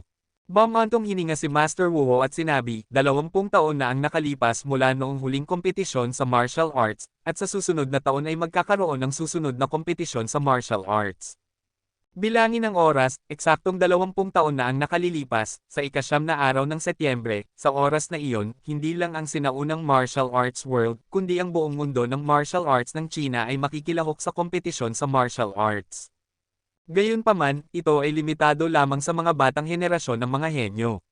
Yehan, sa iyong pagkatao, sa tingin ko tiyak na makikilahok ka kapag naisip mo ito. Gayunpaman, kung talagang gusto mong pumunta kung makikilahok ka sa kompetisyon sa martial arts, kailangan mong maghanda dahil ang mga alitan sa pagitan mo at ng sinaunang martial arts world ay kilalang kilala. Tumango si Yehan, at sinabi, "Salamat sa pagpapaalala sa akin, aking asawa, tila ipinanganak ako sa tamang panahon. Naabutan ko ang kompetisyon sa martial arts na ito na nagtitipon ng mga batang Panginoon mula sa buong mundo ng martial arts ng China. Paano ako hindi pupunta?" Sinabi sa akin ng master ang tungkol sa bagay na ito sa oras na ito, maaari bang ang pagdating ng 5 Sacred Sword Master sa MA upang mag-alok ng kasal ay may kinalaman din sa bagay na ito? Matalino. Tumingin ng may paghanga si Master Wu kay Yehan, at sinabi, "Kung tama ang hula ko, nais ng Wuyu Sword Sect na pakasalan ang pinakamahusay na disipulo ng aking sekta, upang ang kanilang kumpiyansa sa kompetisyon sa martial arts ay tumaas. Mas malaki pa, dahil ang nangungunang 10 tao sa kompetisyon sa martial arts ay may pagkakataong makapasok sa pagsubok sa martial arts, at ang martial arts world na ito ay isang lugar kung saan gustong pumunta ng mga henyo sa sinaunang martial arts world kahit na pinipigan nila ang kanilang mga ulo, na hindi pangkaraniwan. May mga ganoong magagandang bagay, tila ang wushu na ito ay hindi madali." Pinaikit ni Yehan ang kanyang mga mata at ngumiti. Sinabi ni Mrs. Wu, "Malalaman mo ang tungkol sa wushu kapag lumahok ka sa kompetisyon ng wulan, kaya dapat kang maghanda. Mas mataas ang ranggo, mas malaki ang pagkakataong makapasok sa wushu." Ang mga tao mula sa ilang mga sekta sa martial arts ay nagtulungan upang supilin ito. "Master, huwag kang mag-alala, alam ko kung ano ang gagawin." Tumango si Yehan at sinabi, "Mabuti iyon." Bahagyang ngumiti si Mrs. Wu at nagpatuloy, "Yehan, ang iyong kapatid na si Ye Ching ay iniwan ko upang magsanay sa MA noon. Hindi mo ba ako sisihin dito?" Seryosong sinabi ni Yehan, "Master, ano ang sinabi mo? Masyado ng huli para sa akin, Yehan, napasalamatan ka. Paano kita masisisi? May utang na loob ako sa MA party, at ako, Yehan, ay tiyak na babayaran iyon sa hinaharap. Bakit hindi ako, MA, ang may utang na loob sa iyo?" Umiling si Teacher Wu, kalimutan mo na, huwag nating pag-usapan ito, Yehan, dahil natapos na natin ang pag-uusap tungkol sa pangunahing bagay, pag-usapan natin ang isa pang bagay. Narinig ito, nagtatakang nagtanong si Yehan, hindi ko alam kung ano pa ang gusto mong sabihin sa akin ng guro. Hindi ito isang utos, ngunit oras na para tuparin mo ang iyong pangako. Seryosong tumingin si Teacher Wu kay Yehan at sinabi. Narinig ito, mas lalong naguluhan si Yehan. Ano ba ang pangako niya sa MA? Mauunawaan kung ito ay isang pagbabayad ng kabaitan, ngunit tinitingnan ang mukha ni Mrs. Wu, malinaw na hindi ito ang kaso. Bakit, Yehan? Nakalimutan mo ba ang sinabi mo kanina? Sinabi ni Mrs. Wu nang may ekspresyon ng hindi pagkagusto sa kanyang mukha. Nakita ito, mapait na ngumiti si Yehan, patawarin mo ako sa pagiging bobo, mangyaring sabihin kay Shi Timing na kung talagang nangako ako sa Emmy, gagawin ko iyon, at wala talagang kasinungalingan. Okay, Yehan? Sinabi mo mismo. Palihim na ngumiti si Wu Shite sa kanyang puso, ngunit ang kanyang mukha ay seryoso. Ang kanyang hitsura ay kinatakutan kapwa si Beigong Xiao at Ye Qing. Sa aking alaala, hindi kailanman naging kasing seryoso ng ngayon si Master. Anong pangako ang ginawa ni Yehan sa MA? Ang dalawa ay nalilito rin. Walang pakialam sina Walking, Wuyu, at Wuyu, tinitingnan si Yehan ng may kalahating ngiti, at syempre alam nila kung ano ang iniisip ng guro ni Wu. Master, sa tingin ko mas mabuti kung hindi tayo magpaikot-ikot, kaya mangyaring ipaliwanag ng malinaw. Mapait na ngumiti si Yehan. Sinabi ni Mrs. Wu, okay, Yehan, dapat mong tandaan pa rin ang sinabi mo sa bulwagang ito kanina. Dumating ka sa Mount Emei ngayon upang mag-alok ng kasal, at ang paksa ng panliligaw ay ang aking disipulo na si Xiao. Pumayag na ako sa isang bagay ngayon, hindi ba dapat ang iyong sariling pahayag? Narinig ito, nang mapagtanto ito ni Yehan, mapait siyang ngumiti. Lumalabas na ito ang pinag-uusapan ni Master Wu. Gayunpaman, talagang pumasok lamang siya upang guluhin ang sitwasyon upang hindi magtagumpay ang Five Sacred Sword Sect. Tungkol sa panliligaw gayunpaman, iyon ay upang magalit lamang kay Wuyu Swordmaster at Jian Chongqio, hindi dahil talagang gusto niyang mag-alok ng kasal. Narinig ang mga salitang ito, nanginginig ang katawan ni Beigong Xiao. Siya, na palaging malayo, ay namula sa sandaling ito, ibinaba ang kanyang ulo ng napakababa, at namumula ang kanyang dalawang maisla na tainga. Xiao, mukhang kailangan mo nang tawagin akong ate sa hinaharap. Tumingin si Ye Qing kay Beigong Xiao at ngumiti, ngunit ngumiti siya ng walang gana, at isang hitsura ng kalungkutan ang sumilay sa kalaliman ng kanyang mga mata. Kumusta naman siya? Posible bang makuha ang ganitong pangako? Ang mga salita ni Ye Qing ay nagpapula ng lalo sa mukha ni Beigong Xiao. Talaga bang gusto niya si Yehan? Sa kanyang puso, tinanong ni Beigong Xiao ang kanyang sarili sa ganitong paraan. Kabanata 758. Mapait na ngumiti si Yehan, at sinabi kay Mrs. Wu, Master, napakaganda ni Miss Beigong, ngunit sa kasamaang palad ay hindi ako sapat para sa kanya. Tungkol sa panliligaw kanina, dapat malaman ni Mrs. Wu na hindi ito ang aking orihinal na intensyon, at dapat malaman din ng guro na hindi ako angkop para kay Miss Beigong. Sinabi ni Mrs. Wu, Yehan, walang 2 taong ganap na angkop sa mundong ito. Iginagalang kita bilang ang Panginoon ng Underground World sa Timog. Umaasa akong matutupad mo ang iyong mga pangako. Huwag kang maging isang masamang tao na hindi tumutupad sa kanyang mga pangako dahil personal kang nagpanukala sa akin, Emmy, tapos na ang bagay na ito, kung hindi, kung malalaman ng mga tao, pagtatawanan nila ako, Emmy. Narinig ito, muli ay mapait na ngumiti si Yehan. Ang bagay na ito ay talagang parang napilitang lumabas sa merkado, at parang nagangat din ng bato upang barilin ang kanyang sarili sa paa. Kung alam niya na susundin ni Master Wu ang uso, hindi niya ginawa ang kahilingan kanina, ngunit ngayon ay ayos lang, at talagang napilitan niya ang kanyang sarili sa isang punto kung saan walang lugar para magmanyobra. Bakit? Hindi ba magiging kawalan para sa iyo ang pakasal sa akin? Nakita ang walang magawa na ekspresyon ni Yehan, si Beigong Xiao, na tumangala sa sandaling ito, ay bumantong hininga at sinabi, dahil ito ay isang bagay na hindi magawa, kung gayon huwag kang magsalita, upang hindi ka hamakin ng mga tao. Narinig ito, sinulyapan ni Yehan si Beigong Xiao, at sinabi, sino ang nagsabing hindi ko ito magagawa, ikaw ang pinakamagandang babae sa mundo ng sinaunang martial arts, at kikita ako ng malaki sa pagpapakasal sa iyo. Hindi ko alam kung gaano karaming tao ang maiinggit sa iyo. Ako, mistress, dahil sumang-ayon ka na, ako, Yehan, ay pakakasalan ko siya na si Beigong Xiao. Narinig ito, bahagyang ngumiti si Mrs. Wuo at sinabi, Yehan, alam kong hindi ka isang taong sumisira ng kanyang pangako. Mas mainam na pakasalan ka ni Xiao kaysa sa ibang tao. Naniniwala akong gagamutin mo siya ng mabuti. Fairies. Dahil nangako akong magpapakasal, natural na gagamutin ko siya ng mabuti. Ang paghihirap ng guro ay nagturo kay Yehan ngayon. Hindi pinansin ni Mrs. Wuo ang mga salita ni Yehan. Bagamat ginawa niya ito ng sadya ngayon, ang kanyang orihinal na intensyon ay pareho. Mayroon na siyang ideyang ito sa kanyang puso nang una niyang makita si Yehan. Nangako kang magpapakasal, ngunit hindi pa ako nangako na magpapakasal. Ang ilang mga tao ay hindi dapat masyadong masaya. Nangako kang magpapakasal, ngunit hindi pa ako nangako na magpapakasal. Ang ilang mga tao ay hindi dapat masyadong masaya. Ang malambot na hininga ni Bigong Xiao ay nagmula sa bulwagan, at makikita na galit siya. Nakita niya ang walang magawa na ekspresyon ni Yehan kanina, na nagpatunay na hindi talaga gusto ni Yehan na pakasalan siya. Ang pinakamagandang babae sa mundo ay natatakot pa ba na walang magpapakasal sa kanya? Xiao, tumahimik ka? Ang bagay na ito ay napagdesisyonan na para sa iyon ng guro, bukas ay bababa ka ng bundok kasama sina Yehan at Chinger, at babalik sa MA kasama si Chinger sa ika-15 araw ng unang buwan ng susunod na taon. Well, tapos na ang bagay na ito. Ang tono ni Master Wuo ay hindi mapag-aalinlanganan. Narinig ang mga salitang ito, si Beigong Xiao, na magsasabi pa sana ng isang bagay, ay biglang natahimik, at galit na tiningnan si Yehan gamit ang kanyang magagandang mata. Babae, huwag mo akong akitin ng ganyan, magsisisi ka kung bababa ka ng Mount MA ng maingat. Mapait na ngumiti si Yehan kay Bigong Xiao.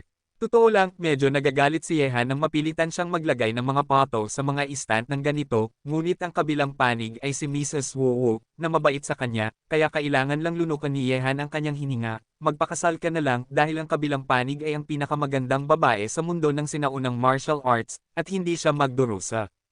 Walang hiya, alam ko lang na malakas ka, ngunit hindi ko inaasahan na makapal ang iyong mukha. Bumantong hininga si Beigong Xiao at sinabi, huwag mong isipin na susunod ako sa iyo kung nangako ang master, bago mo ako mapaibig. Sa loob ng 2 metro mula sa akin ay ang iyong ipinagbabawal na lugar, kung nangahas kang tumawid sa ipinagbabawal na lugar na ito, tiyak na puputulan ko ang bagay sa ilalim ng iyong pantalon gamit ang isang espada. Puff! Ang mga salita ni Bigong Xiao ay nagpahindi mapigilan kay Leng Wufei, na nakikinig sa tabi-tabi sa lahat ng oras, at biglang tumawa ng malakas. Ang taong nagsabi nito ay ang kaakit-akit at mapagmataas na #1 beauty sa mundo ng sinaunang martial arts. Bakit parang isang maliit na batang babaeng hooligan? Natutuwa rin si Ye Qing sa mga salita ni Bigong Xiao, nakasama niya si Bigong Xiao ng matagal, at ito ang unang pagkakataong narinig niya ito mula kay Bigong Xiao tulad ng ngayon. Naging itim ang mukha ni Yehan, okay lang, bago pa man siya makapasa ng pintuan, naisip na niyang putulin ang bagay sa ilalim niya, kung makapasa siya ng pintuan, kung hindi niya gusto, kailangan pa ba niyang putulin ang kanyang ulo. Xiao, tumigil ka sa pagkukwentuhan. Namula si Mrs. Wuo at ang iba pa at tiningnan si Bigong Xiao. Hindi pa sila nakaranas ng pag-ibig sa kanilang buong buhay. Ang mga salita ni Bigong Xiao ay nagpapula sa kanila, syempre, maliban kay Mrs. Wuyo, dahil siya at si Leng Wufei ay maituturing na mga mag-asawang tawista, at naranasan na nila ang lahat ng dapat maranasan ng normal na lalaki at babae. Bumantong hininga si Bigong Xiao, humarap at lumabas ng bulwagan. Xiaohan, kung hindi ka hahabol sa akin, magagalit si Xiao. Lumapit si Ye Qing sa tabi ni Yehan at mahinang sinabi. Kinuha ni Yehan ang kamay ni Ye Qing at sinabi, ate, magalit ka kung magagalit ka. Ang ganitong uri ng babae ay dapat pitalasin ang kanyang ugali. Tumagal ng isang gabi sa Mount MA, at kinabukasan ay ibinaba ni Yehan sina Ye Qing at Bigong Xiao sa bundok. Yehan, sa araw na pumunta ako sa Hilaga, ako, si Leng Wufei, ay tiyak na naroon. Ito ang sinabi sa isa't isa ni Yehan at Leng Wufei nang maghiwalay sila sa Mount MA. Kapag nagkita sila muli sa araw na pumunta siya sa Hilaga, ang pangalan ng Tianlong ay tiyak na mag-uugong sa Hilagang lupain. Ang mga taong kabilang sa Tianlong ay naghihintay sa araw na ito. Sa pagbabalik sa Shanghai City, kinausap din ni Yehan si Ye Qing tungkol sa mga nangyari kamakailan. Siyempre, ang mga mapanganib na bahagi ay lahat ay tinanggal. Ayaw niyang mag-alala si Ye Qing, kaya nakatuon siya sa baliw at sa mga magulang ni Yan Qing mo. Xiaohan, masaya ako para sa iyo na makita ang iyong mga biological parents at kapatid. Talagang gusto kong makita kung ano ang itsura ng iyong mga magulang sa lalong madaling panahon. Masayang sinabi ni Ye Ching kay Yehan. Namatay siya noon, at ngayon ay nakita ni Yehan ang kanyang mga biological parents, na nagbigay kay Ye Ching ng pakiramdam ng pag-aari sa kanyang pamilya. Ngumiti si Yehan at sinabi, "Ate, makikita mo sila kapag nakarating ka na doon, sa tingin ko magugustuhan mo sila." Siyempre, sila ang iyong mga magulang, hindi ba sila ang aking mga magulang? Sinabi ni Ye Ching nang may mukha ng siyempre, ngunit may kaunting pag-iisip sa kanyang sarili sa kanyang sinabi, ngunit hindi narinig iyon ni Yehan. Sumakay ng eroplano ang tatlo patungo sa Shanghai City. Sina Hua Feng, Zhao Yuyu at Xiao Qingcheng ang sumando sa eroplano ngayon. Ang tatlo sa kanila ang pinakakilala kay Ye Ching. Wala si Zhou Yuner sa kumpanya dahil sa isang bagay, kaya kinailangan na lang manatili ni Yan Zihan sa bahay at inalagaan ni Yan Qingmo ang buntis na si Huang Nishiang, ngunit wala siyang oras. Kabanata 759. Ate Ye Ching, mas maganda ka ngayon kaysa sa akin matapos mong mag-aral ng sining sa Mount MA. Kung alam ko lang, sana nanatili ako sa Mount MA para samahan ka, Ate Ye Ching, marahil ngayon ay naging malaking babae na rin ako. Ikaw ay isang magandang babae, kaya hindi ako trepretuhin ng aking mabaho na kapatid ng walang galang. Sa kotse, nakaupo si Xiao Qingcheng sa tabi ni Ye Ching, nagpout at nagalit na sinabi. Ikaw na maliit na babae, kakaiba ka pa rin ang itsura. Mahinhin na kinurot ni Ye Ching ang dulo ng ilong ni Xiao Qingcheng. Sa sandaling ito, sinuri ni Hua Feng ang tahimik na si Bigong Xiaor, at sinabi kay Yehan, "Bata, pumunta ka ba sa Mount MA upang kumuha ng mga tao o upang harangan sila? Nagdala ka rin ng isa sa iyo sa pagkakataong ito. Ang malaking kagandahan ay bumalik, tila magkakaroon ng bagong miyembro ang ating pamilya." Bago pa man makasagot si Yehan, kalmado na sinabi ni Bigong Xiaor, "Hindi ka na kailangang mag-alala tungkol sa anumang bagay, hindi ako bahagi ng iyong pamilya ngayon, alam na alam iyon ng ilang tao." Ngumiti si Hua Feng at sinabi, "Magiging usapin lang ito ng oras. Bukod dito, malugod ka naming tinatanggap sa aming malaking pamilya. Nasa amin ang pinakamagandang babae sa sinaunang martial arts world. Ang hari ng aming pamilya ay may maliwanag na mukha." Narinig ito, inikat ni Yehan, na nagmamaneho sa harap, ang kanyang mga mata. Sinabi niya ito, na para bang siya ay tulad ng mga emperador na sakam sa kagandahan noong sinaunang panahon. Di nagtagal, nakarating ang kotse sa Phoenix Mountain Villa. Matapos lumabas ang lahat ng tao sa kotse, tiningnan nila ang papalapit na grupo ang mga kagandahan, malalaki at maliliit, si Yan Qingmo, na naglakad na patungo sa kanya, ay hinimas ang kanyang mga kamay, at mahinang ngumiti kay Yehan na nakatayo sa tabi ni Yehan, "Babae, maligayang pagdating sa bahay, ako ang ina ni Xiaohan, syempre, maaari mo ring tawagin akong sabihin mo na ina."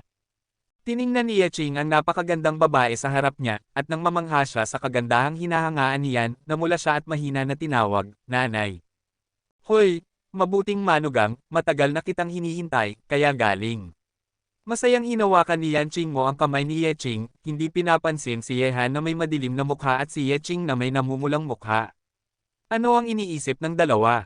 "Nanay, may isa pang narito." Sinamantala ni Wolfgang ang pagkakataon upang ipakita si Beigang Xiaor na nakatayo sa likod. Narinig ito nang makita ni Yan Qingmo si Beigang Xiaor, nagulat din siya sa kanyang kagandahan, "Anong magandang babae, anak, talagang kaya mo, mas magaling ka pa sa iyong ama."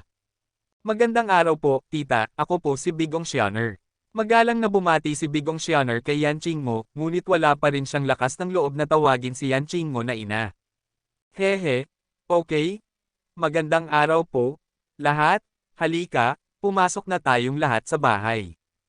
Ikaw na anak ng isang babae, pagdating sa pakikitungo sa mga babae, handa akong yumuko sa iyo." Sa Villa ng Villa, tiningnan ng baliw ang Yingying at Yanyan sa silid na ito, at palihim na binigyan si Yehan ng thumbs up. Ang mga babaeng ito, alinman sa kanila, ay mga unang klase na kagandahan, lalo na si Bigong Xianer, ang kanyang antas ng kagandahan ay talagang kakaiba, at si Yan Qingmo lang ang makakatapat dito.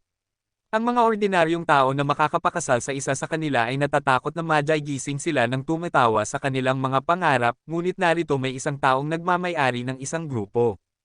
Para sa kakayahan ni Yehan na makuha ang mga kagandahan, mapabuntong hininga lang ang baliw sa kanyang sarili. Sa aspektong ito, mas magaling ang anak ni Yehan kaysa sa kanyang ama. Dagdag pa rito, ang mga babaeng ito ay nakikinig sa kanya at hindi nag-iingay, pagkakaisa. "Matandang lalaki, sa tingin ko naiinggit ka." Tumingin ng may paghamak si Yehan sa baliw at sinabi.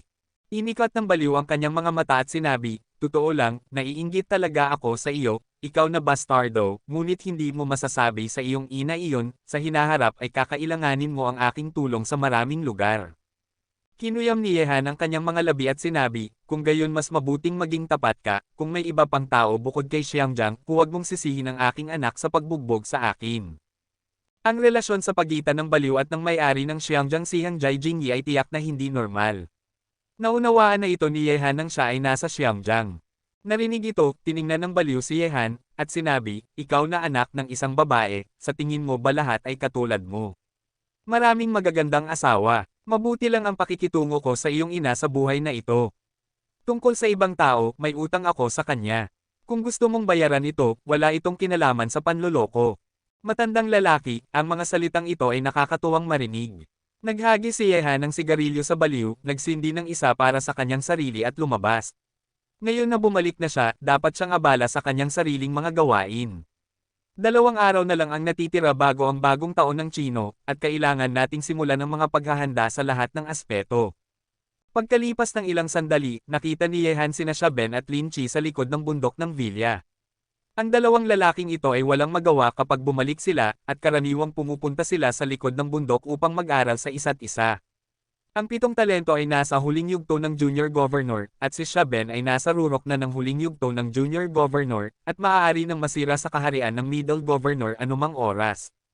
Nakita si Lin Chi, na paulit-ulit na binomba ng katangahan, ngunit sumigaw ng labis at nagpumilit ng paulit-ulit, nasiyahan si Yehan. Ang pag-unlad ng dalawa ay itinuturing na napakabilis, hindi mas masahol kaysa sa anumang nangungunang henyo sa mundo, ngunit ang background ni Yehan ay masyadong mahina upang tulungan silang mapabuti ang kanilang lakas sa lahat ng aspeto. Kung ang dalawa ay may suporta ng mga puwersa tulad ng Shenting o Pamilya Nolan, ang kanilang pag-unlad ay magiging mas nakakatakot kaysa sa ngayon. Sapat na ang pagkatalo, talagang gusto mo bang masira ang iyong mga buto, hindi ba? Naglakad-lakad si Yehan nang nakalagay ang kanyang mga kamay sa likod niya, tumayo si Lin Chi mula sa lupa sa sandaling ito, ang lakas sa kanyang mga mata ay hamu upang marami, at nagreklamo kay Yehan, "Boss, inapi ako ng babong malaking lalaking ito at binubugbog ako araw-araw, maaari ka bang magbigay sa akin ng ilang panasiya para mapabuti ako, at bugbugin din siya?" Ang mga kasanayan ay hindi kasing ganda ng mga tao, makatwiran ka pa ba? Tumingin ng may paghamak si Xiaben kay Lin Chi gamit ang kanyang malalaking mata. Masama ang sabi ni Lin Chi, "Huwag kang magingay, bata, isang araw ay ipapakatikim ko sa iyo kung ano ang pakiramdam ng bugbugin ako. Hinihintay kita na bugbugin ako anumang oras." Tumingin pa rin ng may paghamak si Xiaben kay Lin Chi. Nakita ito, ngumiti si Yehan at sinabi, "Okay, tumigil na sa pag-aaway, mayroon akong magandang bagay na pwede mong subukan." Habang sinasabi niya iyon, isang maliit na lockbox ang lumitaw sa kamay ni Yehan sa isang punto, at matapos niyang buksan ito, 2 manipis na tubo ng karayom ang nahayag, at may 2 patak ng maputing gatas na likido sa loob ng 2 tubo ng karayom, at isang bakas ng puting usok ay nasa loob din ng mga tubo ng karayom. Tumataas ito sa loob. "Boss, ano ito?" Lumapit sina Xiaben at Lin Chi nang may nagtatakang ekspresyon. Sinabi ni Yehan, "Tandaan ang mga sobrang mandirigma, ito ang gene drug na nagbabago sa kanila mula sa ordinaryong tao patungo sa mga sobrang eksperto. Nakakuha ako ng 2 patak mula kay Old John. Ang gamot na ito ay makakatulong sa katawan ng tao na i-unlock ang potensyal nito. Tungkol sa kung gaano ito kaepektibo depende ito sa iyong swerte." Kabanata 760. Napakaganda nito, boss, subukan mo ako. Hindi na makapaghintay si Lin Chi na ay roll up ang kanyang mga manggas, at naghihintay na tumingin kay Yehan. Kung ang pag-iniksyon ng gene drug na ito ay makakatulong sa kanya na mapabuti ang kanyang lakas, gusto niyang makita ito kaagad. "Pumunta ka na lang at bugbugin ng husto si Xiaben." Sa panahong ito, masama siyang binugbog ni Xiaben. Tiningnan ni Yehan ang lalaking ito, "Ano ang ibig mong sabihin na subukan siya, normal ang kanyang sexual na oryentasyon?" Pagkatapos, ibinigay ni Yehan ang karayom kay Xiaben at Lin Chi, at tumayo siya ng mag-isa upang panoorin ang epekto. Matapos ay inject ni na Xiaben at Lin Chi ang genetic drug sa kanilang mga katawan, binuksan na nila ang yin-yang eye. Agad na naobserbahan ni Yehan na may 2 galit na puwersa sa mga katawan ni na Xiaben at Lin Chi na sumasalakay sa kanilang mga kalamnan, at kahit na tumagos sa mga selula, unti-unting binubuksan ang hindi pa nagamit na potensyal sa kanilang mga katawan. Roar! Dalawang malalim na ungol ang nagmula sa mga bibig ni Shaben at Lin Chi sa sandaling ito. Matapos ang pag-iniksyon ng gene drug, nagsilabasan ang mga ugat sa kanilang mga noo at braso, at kinagat nila ang kanilang mga ngipin upang matiis ang gene drug at paunlarin ang kanilang mga katawan. Epektibo. Hindi nagtagal, naramdaman ni Yehan na ang aura ni Shaben at Lin Chi ay unti-unting lumalakas, at bigla, isang mas malakas na aura ang lumabas mula sa katawan ni Shaben. Sa sandaling ito, sumulong si Shaben. Sa mga unang araw ng pagiging isang middle-level superintendent, ang lahat ay magiging natural, at ang kapangyarihan pagkatapos na ang potensyal na pag-unlad ay ganap nang naisama sa kanyang katawan. Gayunpaman, ang aura sa katawan ni Shaben ay hindi pa humihinto, at patuloy na tumataas. Patayin. Sa oras na ito, si Lin Chi, na puno ng hangarin na pumatay, ay naglabas ng isang nakakagulat na sigaw ng pagpatay, at ang kanyang aura ay patuloy ding tumataas. Di nagtagal, pagkatapos ng pagtakbo ng hanggal, matagumpay ding sumulong si Lin Chi sa unang yugto ng Middle Governor, na ginagawa siyang ang hangarin na pumatay sa kanyang katawan ay mas malakas pa. Mukhang malaki ang potensyal sa dalawang lalaking ito, at hindi ko alam kung gaano kalayo ang maabot ng genetic medicine na ito sa kanila. Pinaikit ni Yehan ang kanyang mga mata at tiningnan sina Shaben at Lin Chi na nakaupo nang nakatawid ang mga binti. Nakaupo nang nakatawid ang mga binti sa tabi niya, ang pag-unlad ng potensyal ni Shaben at Lin Chi ay hindi matatapos ng madalian, at kailangan pa rin siyang magbantay sa gilid. Habang umupo si Yehan, mabilis na lumubog ang araw, at ang huling sinag ng papalubog na araw ay sumilay sa likod ng bundok. Ang tatlong figure ay nakaupo nang nakatawid ang mga binti at nagkatinginan. Gayunpaman, ang ekspresyon ni Yehan ay napakasigla sa sandaling ito, dahil sina Shaben at Lin Chi ito ay sumulong na mula sa huling yugto ng Small Governor at ang rurok ng huling yugto ng Small Governor patungo sa huling yugto ng Middle Governor ng sabay-sabay, at ang momentum na ito ay hindi pa humihinto. Abnormal na genetic medicine, hindi nakakagulat na nais ng lahat ng bansa na makuha ang sikreto ng mga sobrang mandirigma ng mga tao sa karbon, marahil dahil sa kadahilanang ito. Nagulat si Yehan sa kanyang sarili, nakita na niya ang kakilakilabot ng gene medicine na binuo ng mga tao sa karbon gamit ang kanyang sariling mga mata, at maaari itong tawaging abnormal, sayang lang na ang ganitong uri ng genetic medicine ay hindi maaaring mass-produced. Gamit ang malakas na lakas ng militar ng bansa ng karbon, 13 lamang na sobrang mandirigma ang na-produce. Magkasunod na sumulong sina Shaben at Lin Chi, at ang kilusang ito ay natural na nag-alarma sa magkapatid na Chen, Sun Bumir, Zhou Lai, ang apat na Heavenly Dragon Generals, at ang baliw na nanatili sa villa. Damn it! Ang dalawang batang ito ay uminom ng aphrodisiacs, kaya nagngangalit. Nanlaki ang mga mata ni Zhou Lai, tulala na tinitingnan sina Shaben at Lin Chi na sumusulong. Bago iyon, alam nilang magkasama sina Shaben at Lin Chi sa huling bahagi ng Xiaorendo, isa ang nasa rurok ng huling bahagi ng Xiaorendo, ngunit ngayon ay nasa huling bahagi na sila ng Zhongrendo. Mukhang binigyan sila ni Xiaohan ng parehong pagkakataon. Ang magkapatid na Chen ay nagsabi ng may naiinggit na mukha, at ang mga mukha ng iba ay naiinggit din. Ganoon kabaliw ang promosyon, bakit hindi nila gusto? Huwag kang maiinggit, ang dalawang batang ito ay may mas malaking potensyal kaysa sa iyo. Lumapit ang baliw at sinabi, narinig ang sinabi ng baliw, palihim na tumango sina Chen Tianxing at ang iba pa. Sa kasalukuyang Tianlong, maliban kay Yehan, ang nangungunang bukod sa mga henyo, sina Shaben at Lin Chi lang ang matatawag na nangungunang henyo. Ang apat na Heavenly Dragon Generals ay mga henyo lamang, hindi mga nangungunang henyo. Sa likod ng bundok, sina Shaben at Lin Chi ay nag-inject ng genetic drug upang paunlarin ang kanilang potensyal. Sa huli, ang kanilang kaharian ay tumigil sa rurok ng middle-term governor, at wala silang lakas upang tamaan ang big-term governor. Ang ganitong bilis ng pagpapabuti ay napakabaliw at abnormal, at tanging ang pagsulong ni Yehan nang makuha niya ang Shufuniden ang maihahambing sa kanila. Nakita ito, huminga ng maluwag si Yehan at tumayo. Si Shaben at Lin Chi ay inaangkop na ngayon ang bagong nadagdag na lakas sa kanilang mga katawan, at hindi sila makakagising mula sa pagpapatahimik sa loob ng ilang sandali. Xiaohan? Ang dalawang lalaking ito. Nagtataka na tumingin sina Chen Tianxing at ang iba pa kay Yehan.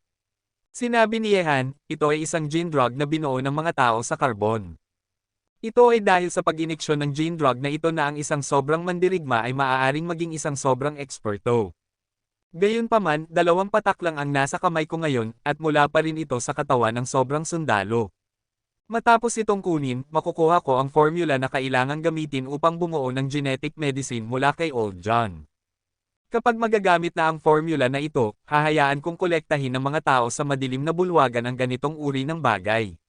Kahit mahirap, makukuha ko ito. Ang genetic medicine na ito ay isang shortcut para sa atin upang mag-train ng mga master, at kapag mayroon ng mas maraming genetic medicine sa hinaharap, hindi na tayo mag-aalala na wala ng mga master sa paligid natin. Talagang abnormal. Kung mayroon tayong sapat na genetic drug, maaari nating patayin ang Chinese underground world. Sina Chen Tianxing at ang iba pa ay may mga naghihintay ng ngiti sa kanilang mga mukha. Ang pinakamahusay na halimbawa ngayon ay sina Xia Ben at Ling Qi. Talagang abnormal, ngunit mas mabuting gawin ang ganitong uri ng bagay ng palihim. Maraming bansa ang nagnanais ng gene drug ng mga tao sa karbon. Kung malalaman nilang nasa kamay mo ang formula, ikaw na anak ng isang babae, magkakaproblema ka.